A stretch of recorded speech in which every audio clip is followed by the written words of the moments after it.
Okay, so we're looking at the iCat rug, and one of the things that I'm seeing is this like a dark piece here, there's another dark bit there. I mean, this looks like there's a spill over here, so there's a lot of odd looking, you know, areas where it just looks like it needs a good shampoo. So can you explain to me why in this beautiful rug it has these, what some people might term deformities, I guess?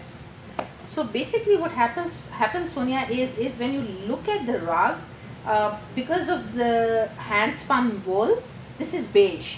So the colors, as you spun the wool and you dye it, it's not going to have perfect colors. Right. And so, and especially in a beige rug with not a very spread out design, you're going to see these kinds of I would say this is beautiful. This is like, stressed table. This is very, very high end. This tells you that this rug was hand spun and then dyed.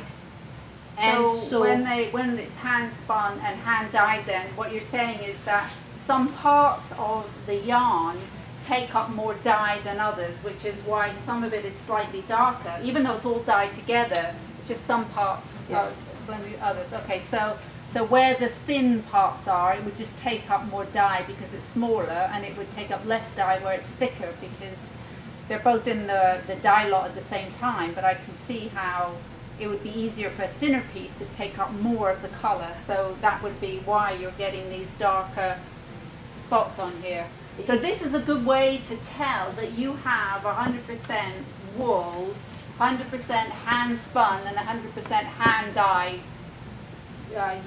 rug and handmade, is because the discoloration really is its trademark. Exactly. Right. So this one, because of the beige color and the design, you can see it very clearly. There's going to be a lot of rugs where you cannot even tell. But if you are a little more careful with a keen eye, you will see some of the colors, different colors. I would say the biggest thing to look at when there's a hand spun, if it's a hand spun rug or not, is by just looking at the different colors of wool on a rug. That tells you that the wool was hand spun. A lot of times, because it's easier to do a machine spun wool and do a hand knotted rug. It's so much easier because it takes it's quicker. Right. So when you do not see in a wool rug, you don't see some different colors of like a beige, prime example, then that means that it's not a hand spun wool. That means it's a machine spun wool.